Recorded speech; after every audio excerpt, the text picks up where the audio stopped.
السلام علیکم ورحمۃ اللہ وبرکاتہ۔ الحمد للہ رب العالمین والصلاة والسلام علی سید الانبیاء والمرسلین وعلی آلہ واصحابہ اجمعین، اما بعد فاعوذ باللہ من الشیطان الرجیم، بسم اللہ الرحمن الرحیم۔ ان ھذا القرآن یہدی للتی ہی اقوم۔ ہم سب کے آقا مولا حضور تاجدار مدینہ، سرور قلب و سینہ، ارواحنا فداہ جناب محمد الرسول اللہ صلی اللہ تعالی علیہ وآلہ وسلم کی بارگاہ بے کس پناہ میں درود و سلام کا نذرانہ پیش کر لیں۔ پڑھیں اللہم صلی وسلم علی سیدنا و مولانا محمد معین الجود والکرم وعلی آلہ واصحابہ وبارک وسلم، صلاۃ و سلام علیک یا رسول اللہ، صلاۃ و سلام علیک یا حبیب اللہ۔ یوں تو ہمارے ہفتہ واری درس کے مطابق جو آیت کریمہ آج تلاوت کرنی تھی اس کو موقوف کر کے الگ سے قرآن کریم کی ایک دوسری آیت کی میں نے تلاوت کی، یعنی سلسلہ وار جو تفسیر کا درس جاری ہے اس سے ہٹ کر وجہ یہ بنی، گزشتہ سنیچر کو جب ہمارا یہ درس ہوا تو ہماری اس محفل کے ایک ساتھی، ایک بڑے میاں ہمارے پاس آئے۔ انہوں نے کہا کہ اس وقت قرآن مقدس کے حوالے سے قرآن کریم کے خلاف کچھ باتیں پھیلائی جا رہی ہیں، خاص طور پر ایک جو نیا فتنہ اٹھا ہے بدبخت وسیم رضوی کا، جس نے ایک نیا قرآن ترتیب دے کر پبلشڈ کیا ہے، اس کو منظر عام پر لانے کی کوشش کی گئی ہے اور مسلمانوں کو یہ بہکایا جا رہا ہے کہ وہ قرآن کے اندر جو آیتیں کچھ الگ سے ڈالی گئی ہیں اس میں اضافہ کیا گیا ہے، حالانکہ وہ قرآن کی آیت نہیں ہیں۔ اس طرح کا ذہن دے کر لوگوں کو گمراہ کرنے کی کوشش کی جا رہی ہے۔ تو ہمارے بزرگ ساتھی بڑے میاں کا کہنا تھا کہ اس کے متعلق کچھ آپ جواب دیں، تو میں نے ایک سرسری جواب دیا تھا کہ یوں تو آپ کو شاید یاد ہوگا کہ ایک جمعہ میں بھی ہم نے ترتیب اور تدوین قرآن کے متعلق ایک مفصل خطاب کیا تھا۔ بہرحال آج بھی چند ضروری باتیں ترتیب قرآن، تدوین قرآن کے متعلق آپ کو بتانا چاہتا ہوں، تاکہ جو بھی ذہن میں شکوک و شبہات ہیں یا جو ایسے شک اور شبہات پیدا کیے جا رہے ہیں ان کا بھی ایک تشفی بخش جواب آپ تک آ جائے۔ قرآن کریم کے متعلق تمام مسلمانوں کا یہ عقیدہ ہے کہ یہ اللہ کی کتاب ہے، اس میں تو کسی کو کوئی شک نہیں۔ قرآن جس کو آج پوری دنیا کے مسلمان قرآن کہتے ہیں، وہ اللہ کی کتاب ہے، کسی اور رائٹر کی یا کسی کا لکھا ہوا یا کسی کا بیان کیا ہوا نہیں ہے، بلکہ وہ صرف خالص اللہ کا کلام ہے۔ اس بات پر تو سب کا اتفاق ہے کہ قرآن مقدس اللہ کی کتاب ہے، اسی لیے اس کو کتاب اللہ بھی کہا جاتا ہے۔ عام طور پر فقہ کی کتابوں میں، شریعت مطہرہ کے مسائل کی جو کتابیں ہیں اس میں کتاب اللہ کا لفظ ملتا ہے، کتاب اللہ سے یہ ثابت ہے، کتاب اللہ میں یہ دلیل ہے۔ تو جب کتاب اللہ بولا جاتا ہے تو وہ اس سے مراد قرآن ہے۔ تو قرآن مقدس اللہ کی کتاب ہے، اس میں تو کوئی شک نہیں ہے۔ لیکن اب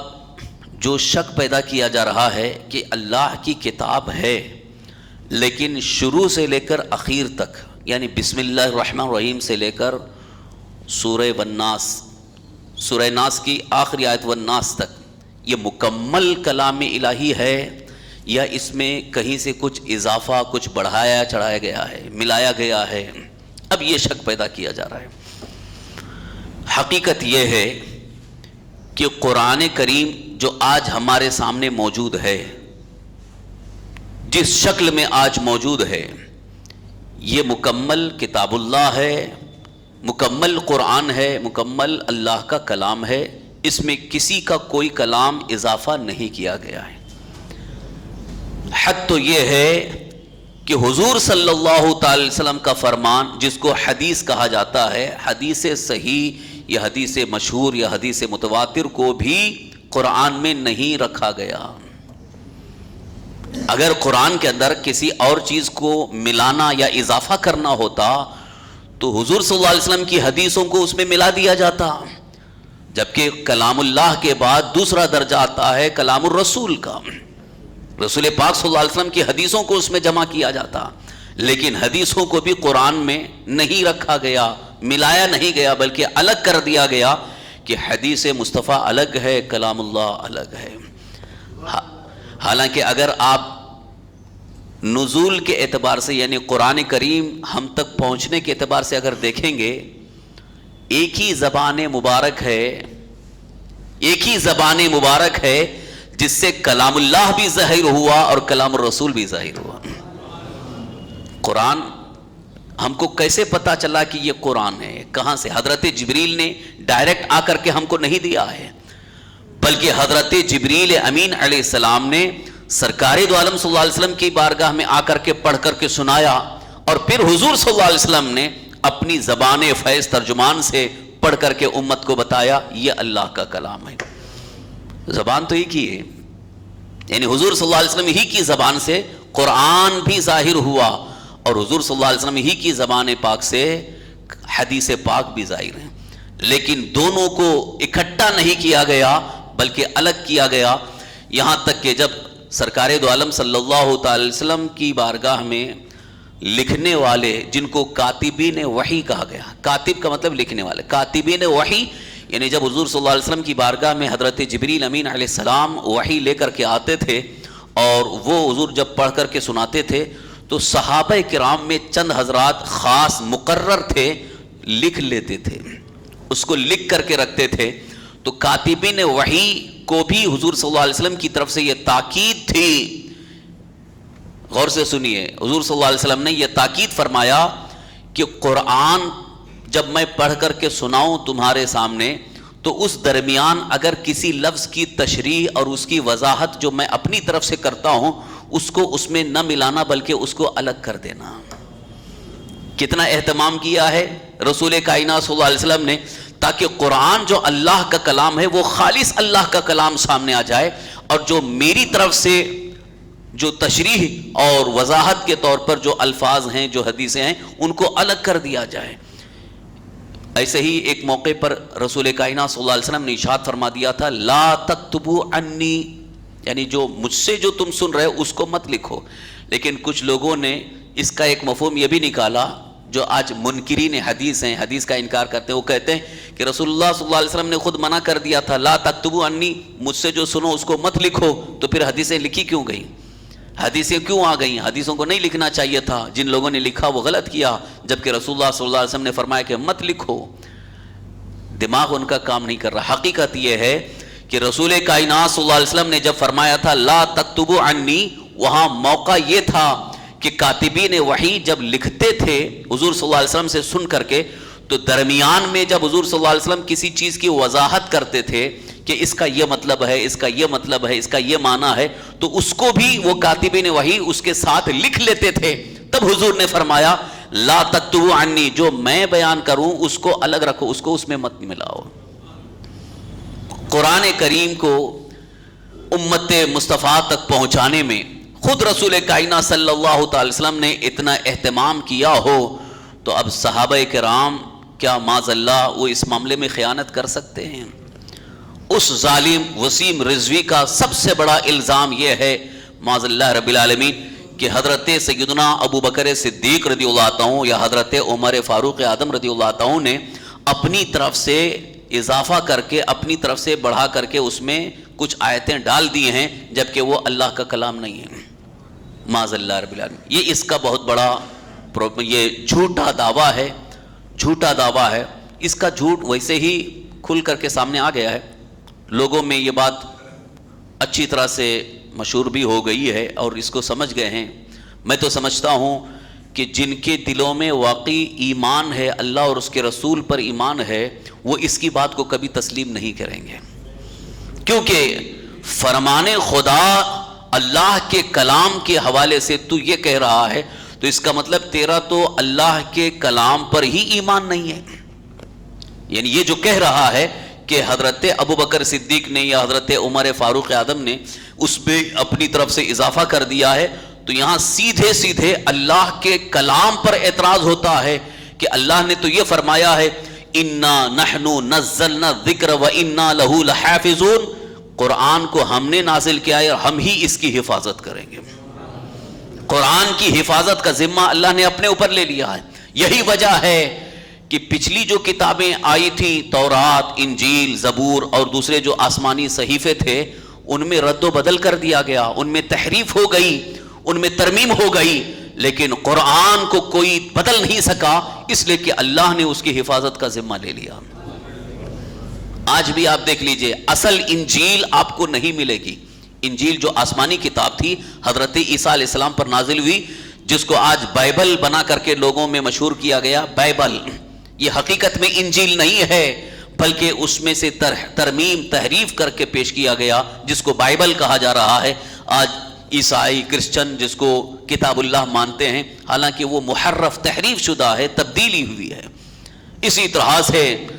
زبور شریف بھی اصل زبور موجود نہ رہی، اس میں تحریف ہو گئی۔ کیوں؟ اس لیے کہ لوگوں نے اپنی خواہشات کے مطابق اس میں کمی بیشی کر لی، کہیں گھٹا دیا، کہیں بڑھا دیا، اپنی خواہش کے مطابق اس میں بڑھا چڑھا دیا۔ لیکن قرآن میں کوئی ایسی تبدیلی نہ ہو سکی، کیونکہ اللہ تعالیٰ نے یہ اعلان فرما دیا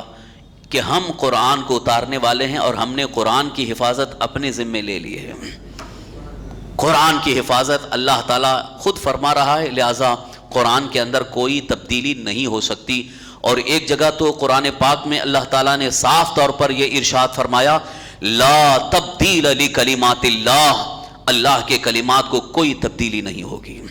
یہ اللہ کے کلام کی کوئی تبدیلی نہیں کر سکتا، لہٰذا اگر یہ دعویٰ کر رہا ہے تو یہ اس کا دعویٰ جھوٹا ہے، اس لیے کہ اس کی بات کو اگر مانا جائے تو پھر اللہ کا کلام جھوٹا ہو جائے گا۔ معاذ اللہ،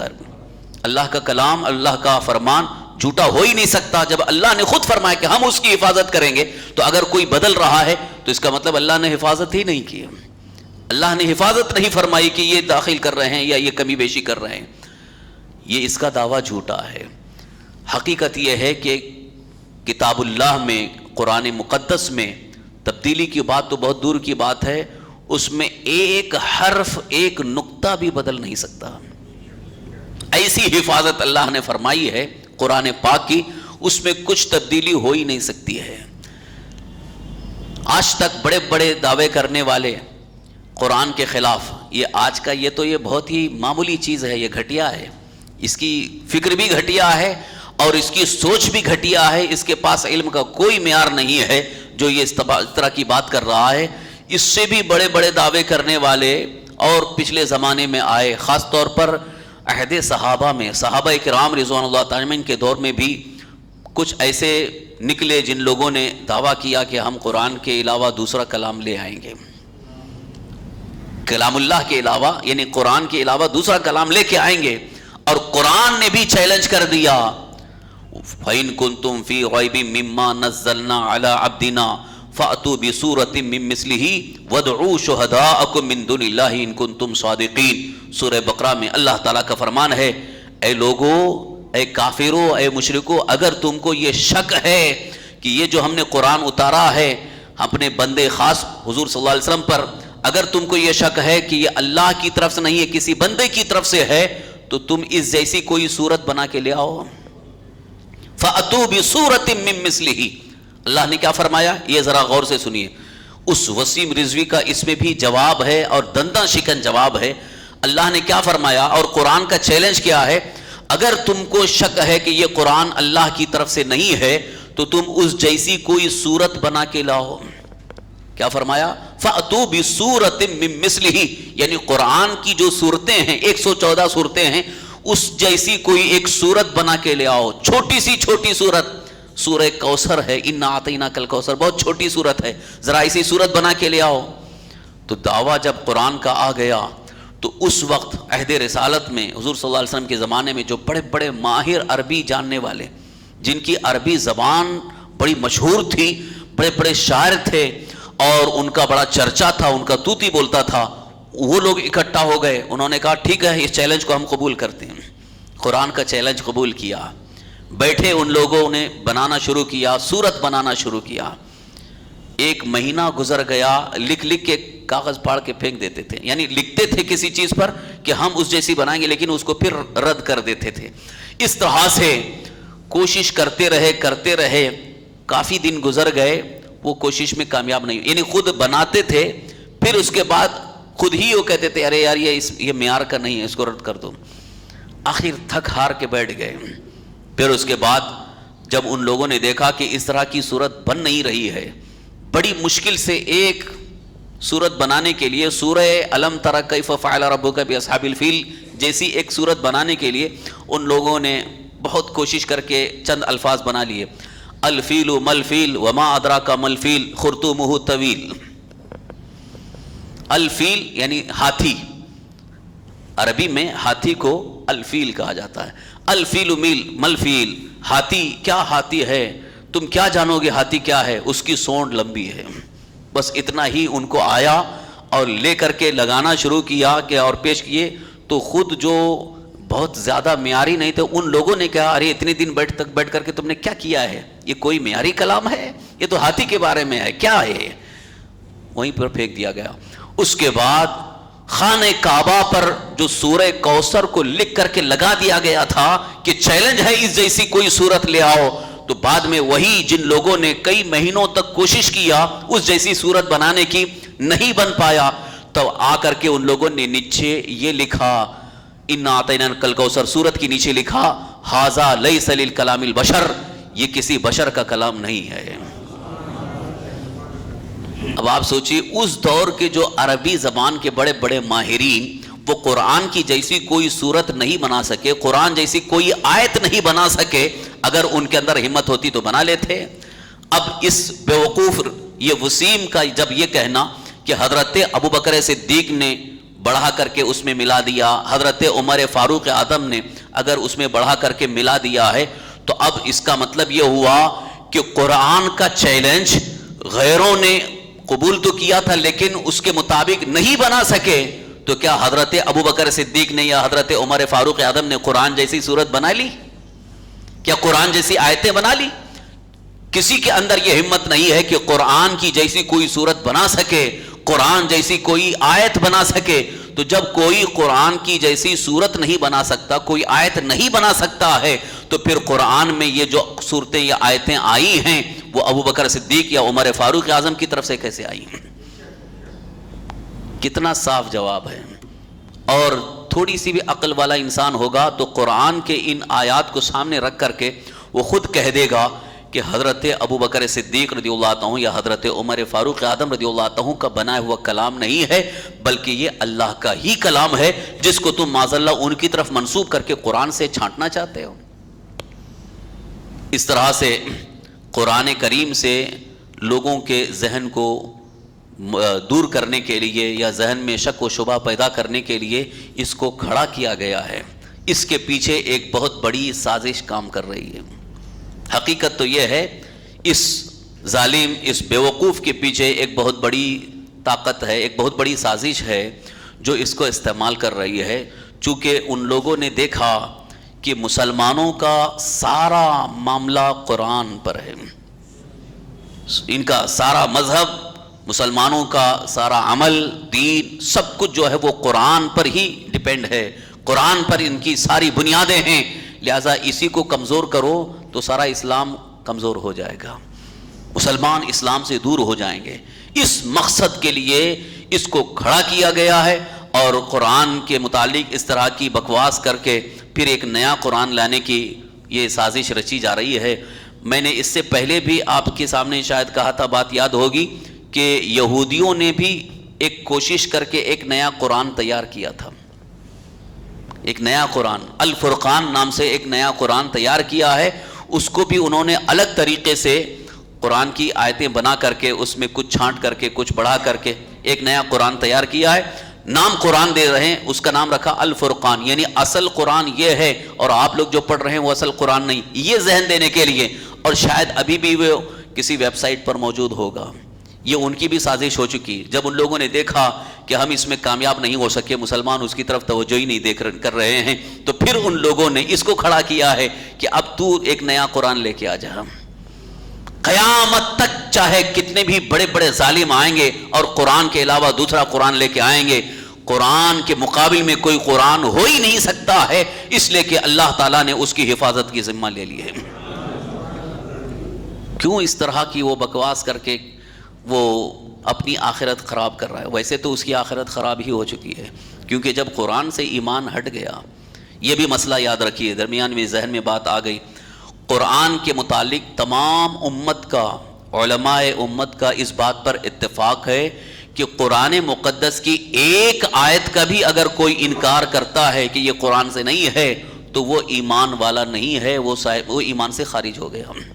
وہ مسلمان نہیں رہ جائے گا، معاذ اللہ وہ کافر و مرتد ہو جائے گا. تو اب یہ شخص جس نے معاذ اللہ 26 آیتوں کا انکار کیا کہ یہ قرآن سے نہیں ہے، یہ ان کی طرف سے اضافہ کیا ہوا ہے، معاذ اللہ رب العالمین، وہ شخص صاحب ایمان نہیں ہے، مسلمان ہی نہیں ہے، وہ کافر و مرتد ہو چکا ہے. لہٰذا اس کی بات کا کوئی اعتبار نہیں ہے، اس کی بات پر ہرگز اعتماد نہ کیا جائے. اب آئیے اس سلسلے میں آپ کی معلومات کے لیے ایک بات اور عرض کروں. قرآن کریم کو جمع کرنے کے بارے میں جو شک پیدا کیا جا رہا ہے کہ جمع کرنے کا جب سلسلہ شروع ہوا، قرآن کو جمع کرنے کی ضرورت کیوں پیش آئی؟ کیونکہ اصل جب قرآن نازل ہوا تھا اللہ کے حبیب حضور سرور کائنات صلی اللہ تعالی وسلم پر، تو وہ صحابہ اکرام کے سامنے حضور پڑھ کر کے سناتے تھے، تو صحابہ اکرام لکھ کر کے رکھ لیتے تھے کہ کوئی ہڈی پر، کوئی چمڑے پر، کیونکہ اس وقت ایسے باضابطہ دوات، روشنائی، کاغذ، قلم تو ہوتا نہیں تھا، جو بھی چیز مل جاتی ان کے پاس لکھنے کی اس پر لکھ کر کے رکھ لیتے تھے. ایسے ہی قرآن پاک موجود تھا، یعنی اکٹھا ایک جگہ نہیں تھا. سرکار دو عالم صلی اللہ تعالی وسلم کا وصال ہوا، حضور دنیا سے پردہ فرما گئے، حضرت ابوبکر صدیق رضی اللہ عنہ کی خلافت کا دور آیا، آپ کو خلیفۃ المسلمین بنایا گیا. تو آپ کے دور میں ایک بہت بڑا حادثہ پیش آیا، جنگ یمامہ، ایک بڑی جنگ ہوئی. اس جنگ میں 70 صحابہ اکرام جو حافظ قرآن تھے وہ شہید ہو گئے. 70 حافظ قرآن جو صحابہ تھے وہ شہید ہوئے. تو حضرت ابوبکر صدیق رضی اللہ عنہ کو، حضرت عمر فاروق اعظم رضی اللہ عنہ کو، اور اس وقت جتنے صحابہ اکرام تھے ان کو بڑا دکھ ہوا کہ اس جنگ میں جو شہید ہوئے ان میں بہت اہم حضرات شہید ہوئے، یعنی صحابہ اکرام میں جو حافظ قرآن تھے، جنہوں نے سرکار دو عالم صلی اللہ علیہ وسلم کی بارگاہ میں قرآن پڑھ کر کے سنایا تھا، وہ حافظ قرآن تھے. اب آپ اچھی طرح سے جانتے ہیں ایک حافظ قرآن کا مطلب یہ ہوا کہ اس کو پورا قرآن یاد ہے. ایسے کچے بچے نہیں تھے کہ شروع سے لے کر آخر تک جنہوں نے حضور کی بارگاہ میں پڑھ کر کے سنایا وہ حافظ قرآن تھے. اور ان کے بارے میں حضور نے واضح بھی فرما دیا تھا کہ قرآن سے اگر پوچھنا ہو تو ان سے پوچھ لینا. قرآن کے متعلق اگر کوئی آیت اور کسی بارے میں پوچھنا ہو کہ قرآن کی آیت ہے نہیں تو ان سے پوچھ لینا، حضور نے نشاندہی بھی فرمائی تھی. تو وہ صحابہ جو 70 صحابہ شہید ہوئے، تو حضرت ابوبکر صدیق رضی اللہ عنہ کو اس بات کا بہت بڑا غم ہوا. تو آپ کے ذہن میں ایک بات آئی، اگر ایسے ہی حافظ قرآن دنیا سے رخصت ہو جائیں گے تو پھر آنے والی نسلوں تک قرآن کیسے پہنچے گا؟ اب یہ تو جو منتشر ہے ہڈی کے ٹکڑوں پر، چمڑوں پر، تو یہ تو ادھر ادھر ہو جائے گا اور کسی کے پاس ہے تو وہی رہ جائے گا. تو اسلام تو پوری دنیا تک پہنچے گا اور قیامت تک کے لیے ہے، تو مسلمانوں تک، اسلام قبول کرنے والوں تک یہ قرآن کیسے پہنچے گا؟ اس مقصد کے یہ فکر جب آپ کو ہوئی تو آپ نے حضرت عمر فاروق اعظم رضی اللہ عنہ کو اور جو مین صحابہ تھے ان کو بلا کر کے مشورہ کیا کہ ایسا ہے کہ اگر اسی طرح سے حافظ قرآن شہید ہو جائیں گے تو پھر قرآن پاک ضائع نہ ہو جائے اور امت مصطفیٰ تک قرآن کو پہنچانا ہے، لہٰذا اس کے لیے ہم اکٹھا کرتے ہیں، ایک جگہ کر دیتے ہیں. حضرت ابوبکر صدیق رضی اللہ عنہ نے جب یہ رائے پیش کی تو اس وقت حضرت عمر فاروق اعظم رضی اللہ عنہ نے پہلے تو اس بارے میں یہ شبہ ظاہر کیا کہ حضور صلی اللہ علیہ وسلم نے یہ کام نہیں کیا تھا، ہم کیسے کریں؟ دیکھیے بات آ گئی. حضرت عمر فاروق اعظم رضی اللہ عنہ کے ذہن میں یہ تھی کہ رسول کائنات صلی اللہ علیہ وسلم نے نہیں کیا تھا، حضور چاہتے تو جمع کرتے لیکن حضور نے جمع نہیں کیا، تو ہم کیسے کریں؟ تو حضرت ابو بکر صدیق رضی اللہ عنہ نے اس وقت حضرت عمر فاروق اعظم رضی اللہ عنہ کو سمجھایا کہ سرکار دو عالم صلی اللہ تعالی وسلم نے یہ نہیں فرمایا تو اس کی یہ دلیل نہیں ہے کہ آگے آنے والوں کو نہ کرنے کا حکم دیا گیا ہے. اس وقت اتنی ضرورت محسوس نہیں ہوئی، اس لیے حضور نے اس کی طرف توجہ نہیں دی، اس لیے کہ حافظ بن رہے تھے، حفاظ تیار ہو رہے تھے، تو حافظ اس طرح سے بنتے جائیں گے تو قرآن ویسے ہی پہنچ جائے گا، اس لیے ضرورت محسوس نہیں ہوئی. پھر جب آج ہم یہ دیکھ رہے ہیں کہ حافظ قرآن شہید ہو جا رہے ہیں اور کہیں سارے حافظ شہید ہو گئے تو پھر قرآن کو جمع کرنے یا قرآن کو اکٹھا کرنے میں دشواری ہوگی، اس لیے ابھی بھی چند حافظ قرآن موجود ہیں، ان کے ذریعے قرآن کو جمع کیا جائے. حضرت عمر فاروق اعظم رضی اللہ عنہ کہتے ہیں کہ ابو بکر صدیق نے جو کہا اس وقت اللہ نے میرے سینے کو ان کے لیے کھول دیا، یعنی میرے ذہن میں بات آ گئی واقعی ابو بکر صدیق صحیح کہہ رہے ہیں. تو اس وقت یہ رائے مشورے سے پھر صحابہ اکرام اکٹھا ہوئے اور اتفاق رائے سے یہ کام شروع ہوا. اب دیکھیے جب کام شروع ہوا قرآن پاک کو جمع کرنے کا کتنا اہتمام کیا گیا ہے. یہ بیوقوف لوگ سمجھتے نہیں ہیں اور کہہ دیتے ہیں کہ بس ایسے ہی ادھر ادھر سے اٹھا کر کے جمع کیا گیا ہے. قرآن کو جمع کرنے کا مسئلہ آیا تھا، اتنا نازک اتنا اہم مسئلہ تھا کہ اس سلسلے میں پھر سب لوگوں نے یہ کہا کہ اب کس کو یہ کام سونپا جائے، بڑا کام ہے، کس کو سونپا جائے، کس کے حوالے کیا جائے، کیونکہ حضرت ابو بکر صدیق رضی اللہ عنہ تو خلافت کے معاملات میں الجھے ہوئے ہیں، حضرت عمر فاروق اعظم بھی. تو اس لیے سب نے یہ سوچا کہ اگر کوئی ایسے جو سرکار دو عالم صلی اللہ علیہ وسلم کی بارگاہ میں حفظ کر چکے ہیں، جن کے پاس حافظہ بھی مضبوط ہے اور ان پر سب کا اتفاق اور اعتماد بھی ہو، ان کو یہ کام سونپا جائے. تو سب کی نگاہ ٹک گئی حضرت زید بن ثابت انصاری رضی اللہ عنہ پر. حضرت زید بن ثابت انصاری رضی اللہ عنہ یہ کاتبین وحی میں تھے، کاتب یعنی وحی لکھنے والوں میں سے تھے، اور رسول پاک صلی اللہ علیہ وسلم کی بارگاہ میں آپ نے قرآن مکمل پڑھ کر کے سنایا بھی تھا، حفظ بھی کر لیا تھا اور حافظ قرآن تھے. تو سب کی نگاہ ٹکی کہ ان کو یہ کام سونپا جاتا ہے. حضرت زید بن ثابت انصاری رضی اللہ عنہ کا قول سنیے. وہ کہتے ہیں جب سب نے میرے اوپر یہ ذمہ داری ڈالی تو اس وقت میں تو کانپ گیا، میں تھرانے لگا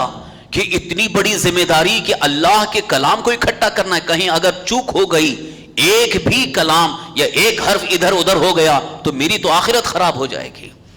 حضرت زید بن ثابت انصاری رضی اللہ عنہ کہتے ہیں کہ اگر ایک پہاڑ کو ادھر سے اٹھا کر ادھر رکھنے کا مجھے حکم دیا جاتا تو میرے لیے آسان تھا، لیکن جو کام جو مجھے دیا گیا اتنا مشکل. پھر آپ نے کہا کہ یہ میرے لیے بہت مشکل کام ہے. تو سب نے کہا کہ آپ کو تنہا نہیں چھوڑا جائے گا، آپ کو تنہا اکیلے نہیں چھوڑا جائے گا، اس کے لیے اور پوری ایک ٹیم تیار ہوگی، ایک پوری جماعت ہوگی اور سب مل کر کے اس کے متعلق کام کریں گے. اب دیکھیے اس بیوقوف وسیم رضوی کا اس میں جواب ہے. یہ تدوین قرآن کی ایک تاریخ ہے، آپ چاہے تو تاریخ طبری بڑی مشہور تاریخ کی کتاب ہے، اس کا مطالعہ کر سکتے ہیں. اور اس کے لیے ایک ٹیم تیار ہوئی، اس میں کئی اور دیگر جو حافظ قرآن تھے. حضرت عبداللہ ابن مسعود رضی اللہ عنہ یہ بھی بڑے حافظ قرآن تھے، سرکار دو عالم صلی اللہ تعالی وسلم کی خدمت میں رہتے تھے. حضرت انس ابن مالک رضی اللہ عنہ صحابی رسول ہیں اور حافظ قرآن ہے، حضور کی خدمت میں رہنے والے، جنہوں نے نزول قرآن کے وقت حضور کو پڑھ کر کے جب حضور پڑھ کر کے سناتے تھے وہ ڈائریکٹ اپنے کانوں سے حضور کا وہ کلام اللہ کو سنا ہے. تو ان حضرات کی ایک ٹیم تیار ہوئی، ان کی ایک جماعت تیار ہوئی، ان کو یہ کام سونپا گیا. اور پھر اس کے بعد دیکھیے جمع کرنے میں بھی انہوں نے اتنا اہتمام کیا کہ جب قرآن کے جو اور جہاں جہاں سے ملتا تھا کہیں ہڈی پر چمڑے پر اس کو لا کر کے جب ایک جگہ اکٹھا کرتے تھے تو پھر اس کے بارے میں تحقیق کرتے تھے، ایک سے نہیں بلکہ کئی حضرات سے کہ یہ آپ نے سنا ہے کہ نہیں حضور صلی اللہ علیہ وسلم سے. اگر سب کہتے ہاں یہ بھی کلام اللہ ہم نے حضور سے سنا ہے تب جا کر کے اس کو کوٹ کرتے تھے، اس کو لکھ لیتے تھے. کوئی ایک آیت کو بھی ادھر ادھر ہونے نہیں دیا گیا، بلکہ اس کو سرکار دو عالم صلی اللہ تعالی وسلم سے سننے میں لوگوں نے اتنا اہتمام کیا کہ اگر کسی ایک آیت کے بارے میں یہ پتا چلا کہ اس کو صرف تنہا ایک صاحب نے سنا ہے اور اس کے علاوہ کوئی ان کے تائید میں نہیں ہیں، تو اس کو بھی ایک طرف سائیڈ رکھا گیا، جس کو قرات شاذہ کہا گیا۔ قرآن کریم کی آیات میں، روایات میں، آیت تو پوری مکمل وہی ہیں لیکن روایت بیان کرنے میں کچھ روایات شاذہ کہا گیا کہ وہ تنہا کسی نے ایک روایت کیا ہے کہ اس طرح سے کلام کو پڑھا گیا ہے، اس طرح سے پڑھا گیا ہے، تو اس روایت شاذہ کو شامل نہیں کیا گیا بلکہ اس کو علیحدہ کیا گیا۔ لیکن انہی چیزوں کو شامل کیا گیا کہ جس کے متعلق روایت بیان کرنے والے ایک اکیلے نہیں بلکہ 3 سے زائد مل جاتے، تب جا کر کے قرآن کریم کے اندر ان آیات کو شمار کیا گیا۔ اب جب مکمل نسخہ تیار ہوا، بابا جو حافظ قرآن تھے، جنہوں نے سرکار دو عالم صلی اللہ علیہ وسلم کی بارگاہ میں سنایا تھا، پڑھ کر کے سنایا تھا، ان کے سامنے پیش کیا گیا، انہوں نے اس کو ویریفیکیشن کیا کہ ہاں ہم نے اسی طریقے سے حضور کے سامنے پڑھ کر کے سنایا ہے، تب جا کر کے یہ طے ہوا کہ ہاں اب یہ قرآن مکمل جمع ہو چکا ہے۔ پھر اس وقت سارے صحابہ کا اس پر اتفاق ہوا۔ ایسا نہیں کہ صرف 2 شخصیتوں نے، حضرت ابوبکر صدیق رضی اللہ عنہ یا حضرت عمر فاروق اعظم رضی اللہ عنہ نے مل کر کے جو کچھ کرنا تھا کر دیا اور اعلان کر دیا کہ قرآن تیار ہوا، نہیں، بلکہ سارے صحابہ اس وقت جتنے بھی موجود تھے سب کے سامنے رکھا گیا، سب نے اس کو دیکھ کر کے ویریفیکیشن کیا، اس کی تصدیق کی، تائید کی، ہاں یہ مکمل صحیح ہے، تب جا کر کے وہ نسخہ تیار ہوا۔ اب آپ مجھے بتائیے، اگر معاذ اللہ حضرت ابوبکر صدیق یا حضرت عمر فاروق رضی اللہ عنہ اپنی طرف سے کچھ اضافہ کرتے تو کیا سارے صحابہ ایسے ہی خاموش بیٹھتے؟ سارے صحابہ خاموش بیٹھتے؟ اور اس بیوقوف کا ایک دعویٰ یہ بھی ہے کہ اس وقت چونکہ خلافت کی ذمہ داری ان کے اوپر تھی، خلیفہ تھے، اس لیے حضرت ابوبکر صدیق رضی اللہ عنہ اور حضرت عمر فاروق اعظم رضی اللہ عنہ کا ایک روب اور دبدبہ تھا، اس لیے انہوں نے اس میں اضافہ کر دیا۔ معاذ اللہ رب العالمین، روب و دبدبہ اپنی جگہ ہے لیکن کلام اللہ کے معاملے میں سارے صحابہ اللہ کی بارگاہ میں عاجزی و انکساری کے ساتھ پیش آتے ہیں۔ ان کا روب و دبدبہ غیروں کے سامنے ہے، حق بات کے لیے روب اور دبدبہ ہے، لیکن کلام اللہ کے حوالے سے معاذ اللہ کوئی خیانت والا ان کا کوئی عمل نہیں رہا، بلکہ وہ تو احتیاط کرتے تھے کہ اس میں کہیں کوئی غیر کلام کو کلام اللہ میں آنے نہ دیا جائے۔ آپ کو یہ بھی سن کر کے حیرت ہوگی، درس حدیث میں نے ایک چیز عرض کی تھی، شاید یاد ہوگی آپ کو، کہ حضور صلی اللہ علیہ وسلم کی حدیثوں کو بھی جمع کرنے میں صحابہ اکرام نے، خاص طور پر حضرت عمر فاروق اعظم رضی اللہ عنہ نے اتنا اہتمام کیا ہے، اتنا انتظام کیا کہ اگر کوئی حدیث کوئی بیان کرتا کہ میں نے رسول اللہ صلی اللہ علیہ وسلم سے یہ سنا ہے، تو حضرت عمر فاروق اعظم رضی اللہ عنہ کا یہ اصول تھا، بٹھاؤ اس کو، حضرت عمر فاروق اعظم رضی اللہ عنہ کا یہ اصول تھا کہ اگر کوئی حدیث ان کے سامنے پڑھ کر کے سناتا کہ میں نے حضور صلی اللہ علیہ وسلم سے یہ سنا ہے، تو آپ فرماتے کہ اس کا کوئی شاہد پیش کرو۔ شاہد یعنی اسی حدیث کو کسی اور نے سنا ہے تمہارے ساتھ میں یا کہیں اور کسی موقع پر، اس کا جب تک شاہد نہیں پیش کرتے تو حضرت عمر فاروق اعظم رضی اللہ عنہ فرماتے ہیں ان کو کوڑے مارے جائیں گے۔ یعنی جب شاہد آ جاتا کہ ہاں اسی حدیث کو میں نے بھی سنا ہے، اسی حدیث کو میں نے بھی سنا ہے، اس طرح 2-3 جب شاہد آ جاتے تب حضرت عمر فاروق اعظم رضی اللہ عنہ فرماتے ہاں یہ فرمان رسول ہے، اب اس کو لکھ لیا جائے۔ حدیث مصطفیٰ کے جمع کرنے میں جب اتنا اہتمام کر رہے ہیں حضرت ابوبکر صدیق، حضرت عمر فاروق اعظم رضی اللہ عنہ، تو پھر قرآن کتاب اللہ کو جمع کرنے میں کتنا اہتمام کیا ہوگا۔ لہٰذا یہ اس بیوقوف نے بہت غلط بات کہی ہے، غلط پروپیگنڈا پھیلایا ہے، جھوٹی بات کہی ہے، جھوٹا دعویٰ کیا ہے۔ حقیقت یہ ہے کہ کلام اللہ کے اندر اللہ کے کلام کے علاوہ کسی چیز کا کوئی اضافہ نہیں ہے۔ آپ اس پر ایمان رکھیے کہ کلام اللہ جو قرآن آج ہمارے سامنے موجود ہے، اس میں حقیقت میں کسی کی طرف سے اضافہ کیا ہوا، بڑھایا ہوا کوئی جملہ، کوئی ایک حرف بھی نہیں ہے، بلکہ شروع سے لے کر اخیر تک وہ مکمل کلام اللہ ہی ہے۔ اور یہ بھی یاد رکھیں قیامت تک اس میں کوئی بڑھا بھی نہیں سکتا ہے اور کوئی گھٹا بھی نہیں سکتا ہے۔ قیامت تک اس کے اندر کوئی نہ بڑھا سکتا ہے نہ گھٹا سکتا ہے، کیونکہ اللہ نے اس کی حفاظت کا ذمہ اپنے کرم پر لے لیا ہے۔ اور قرآن کے بارے میں اگر آپ فضائل قرآن کو دیکھنا چاہیں، عظمت قرآن کو اگر دیکھنا چاہیں، خود قرآن پاک کے اندر جو اللہ کا فرمان ہے، آیتیں ہیں، وہ بھی اس بات کی شاہد ہیں کہ اللہ تعالیٰ ارشاد فرماتا ہے ان ھذا القرآن یہدی للتی ہی اقوم، بے شک یہی قرآن سب سے سیدھا راستہ تمہیں بتاتا ہے۔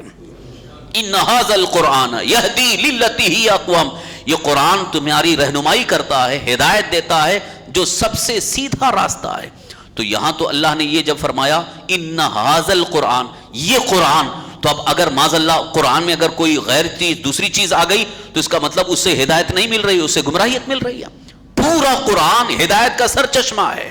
تو تم یہ کہتے ہو کہ اس کے اندر دوسری آیتیں آ گئی ہیں، دوسرے کا کلام آ گیا ہے، دوسرے نے بڑھا دیا ہے، تو معاذ اللہ پھر یہ ہدایت نہیں ہوئی، یہ تو گمراہیت کی طرف بات ہوئی کہ ہم ان آیتوں کو پڑھ کر کے معاذ اللہ گمراہ ہو رہے ہیں جن آیتوں کے بارے میں تمہارا کہنا ہے کہ انہوں نے اضافہ کیا ہے۔ نہیں، شروع سے لے کر بسم اللہ الرحمن الرحیم سے لے کر کے والناس کے سین تک اس میں کسی کا اضافہ کیا ہوا کوئی کلام نہیں ہے، خالص اللہ کا کلام ہے۔ یہاں تک آج کے اس درس میں جو میں نے خاص باتیں عرض کی ہیں، ان کو اپنے ذہن میں رکھیں اور اپنی آنے والی نسلوں کو یہ بتایا جائے، اور اپنی اولاد کو، اپنے گھر والوں کو، اپنے دوست و احباب کو، سب کو یہ بتایا جائے کہ یہ دور حاضر کا ایک بہت بڑا فتنہ ہے وسیم رضوی، اور اس کی طرف سے جو بات کہی جا رہی ہے یا جو نیا قرآن بنا کر کے معاذ اللہ اس نے پیش کیا ہے، اس کی طرف بالکل ہی توجہ نہ کی جائے، اور ایسا کوئی کلام لانے کی ضرورت ہی نہیں ہے، نہ پڑھنے کی ضرورت ہے، نہ دیکھنے کی ضرورت ہے، بلکہ اس کو ایک سائڈ کر دیں، اس کی طرف کوئی توجہ ہی نہ کریں، اس لیے کہ ہمارے لیے اللہ کا کلام کافی ہے۔ حضرت عمر فاروق اعظم رضی اللہ عنہ ایک مرتبہ حضور اکرم صلی اللہ تعالی وسلم کی بارگاہ میں بیٹھ کر کے ایک کتاب پڑھ رہے تھے، ایک کتاب پڑھ رہے تھے، کوئی بھی کتاب انسان پڑھ رہا ہو، لیکن جب حضور صلی اللہ علیہ وسلم دیکھے اور آپ سن رہے ہیں تو آپ کا چہرہ سرخ ہونے لگا۔ اب آپ اندازہ لگا سکتے ہیں کہ چہرہ سرخ ہونے کا مطلب آپ ناراض ہو رہے ہیں، آپ غصے میں آ رہے ہیں۔ عمر فاروق اعظم جو کتاب پڑھ رہے ہیں، اور حضرت عمر فاروق اعظم حضور کے چہرے کو نہیں دیکھ رہے ہیں بلکہ آپ کتاب دیکھ رہے ہیں، پڑھتے جا رہے ہیں، سرکار دو عالم صلی اللہ علیہ وسلم کا غضب اور غصہ اتنا زیادہ ہوگا کہ چہرہ سرخ ہو گیا۔ حضرت ابوبکر صدیق نے روکا، دیکھتے نہیں حضور کے رخ انور کو۔ حضرت عمر فاروق اعظم نے دیکھا تو جلال طاری تھا حضور کے چہرے انور پر، خاموش ہو گئے، کتاب بند کر دیا۔ تو سرکار دو عالم صلی اللہ علیہ وسلم نے ارشاد فرمایا کیا تمہارے لیے قرآن کافی نہیں ہے؟ چونکہ وہ جو کتاب پڑھ رہے تھے وہ تورات، چونکہ حضرت موسیٰ علیہ السلام پر نازل شدہ تورات ہے، تو تورات کا نسخہ کہیں سے آپ کو مل گیا، تو آپ پڑھ کر کے یہ بتانا چاہ رہے تھے کہ یا رسول اللہ اس میں بھی کچھ اچھی چیزیں ہم کو مل رہی ہیں، تو شاید اچھی چیزیں ہیں تو اس سے لینا چاہیے۔ سرکار دو عالم صلی اللہ علیہ وسلم نے ارشاد فرمایا کون سی خوبی ہے جو قرآن میں نہیں ہے؟ کون سی خوبی ہے جو قرآن میں نہیں ہے وہ غیر قرآن میں ہے؟ قرآن کے اندر اللہ نے ساری خوبیوں کو جمع فرما دیا ہے۔ تمہیں اب کسی اور قرآن کے علاوہ کسی اور کتاب کو قرآن سمجھ کر کے پڑھنے کی ضرورت نہیں ہے۔ باقی دوسرے فن کی کتابیں یا دوسرے علم کی کتابیں الگ ہیں، لیکن خالص قرآن کی جگہ میں کوئی دوسری کتاب کی ضرورت نہیں ہے، بلکہ قرآن ہی تمہارے لیے دنیا میں بھی ہدایت ہے، قبر میں روشنی ہے، میدان محشر میں تمہارے لیے شفاعت ہے۔ قرآن بھی تمہارے لیے شفاعت کرنے والا ہے۔ اللہ کے حبیب حضور سرور کائنات صلی اللہ علیہ وسلم نے ارشاد فرمایا کہ قرآن اللہ کی بارگاہ میں تمہاری شفاعت کرے گا۔ رب کی بارگاہ میں یہ قرآن عرض کرے گا اے مولا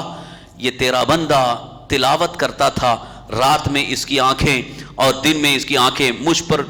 ٹکی رہتی تھی، اے اللہ میں اس کی سفارش کرتا ہوں اسے بخش دے اور اسے جنت میں بھیج دے۔ سرکار دو عالم صلی اللہ علیہ وسلم ارشاد فرماتے ہیں قرآن کریم کی تلاوت کرنے والے کی جب شفاعت قرآن کرے گا، اللہ تعالیٰ فرمائے گا کہ جا تو اب اسے جنت میں پہنچا دے۔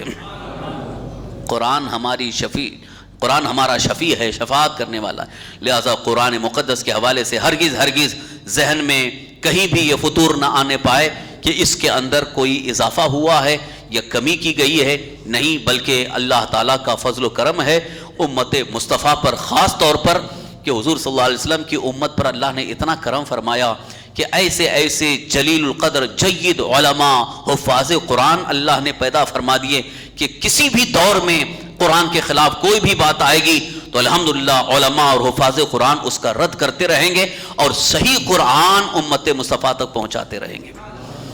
آج بھی آپ دیکھ لیجئے الحمدللہ آج پوری دنیا میں اگر حافظ قرآن کو تلاش کریں گے لاکھوں کی تعداد میں حافظ قرآن مل جائیں گے۔ قرآن کو اگر مٹانے والا، قرآن کو تبدیل کرنے والا یا قرآن کے علاوہ کوئی دوسرا اگر لا کر کے پیش کرنے والا کتنی بھی کوشش کرے لیکن سینے سے مٹا نہیں سکتا ہے، اس لیے کہ حافظ قرآن کے سینے میں جو قرآن ہے وہ وہی قرآن ہے جو اللہ کے رسول صلی اللہ علیہ وسلم پر نازل شدہ ہے۔ آج ہمارے لیے ضروری ہے کہ ایسے فتنوں سے ہم اپنے آپ کو اور اپنے گھر والوں کو، اپنی آل و اولاد کو بچانے کی کوشش کریں، کیونکہ کہیں ایسا نہ ہو کہ اس فتنے میں پڑ گئے اور اس کی بات کو مان لیے تو کہیں ہماری آخرت برباد نہ ہو جائے۔ اللہ ہم سب کی آخرت کو بہتر فرمائے اور قرآن پر ہمارا ایمان مضبوط ہو جائے۔ یا الہ العالمین یا رحم الراحمین، اپنے حبیب مکرم سید عالم صلی اللہ تعالی علیہ وسلم کے صدقے طفیل قرآن کے خلاف اٹھنے والے سارے فتنوں سے یا اللہ ہم سب کی حفاظت فرما۔ یا ارحم الراحمین، یا اللہ قرآن عظیم کی عظمت اور اس کی فضیلت اور اس کا احترام ہمارے دلوں میں بٹھا دے۔ یا اللہ قرآن مقدس کے مطابق ہمیں عمل کی توفیق عطا فرما۔ یا اللہ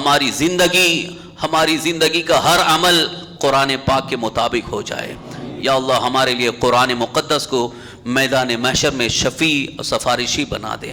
یا اللہ قرآن کی شفاعت ہمیں نصیب فرما، تیرے حبیب صلی اللہ علیہ وسلم کی شفاعت ہمیں نصیب فرما۔ یا الہ العالمین یا رحم الراحمین، قرآن کے خلاف اٹھنے والے سارے فتنوں کو نیست و نابود فرما دیں۔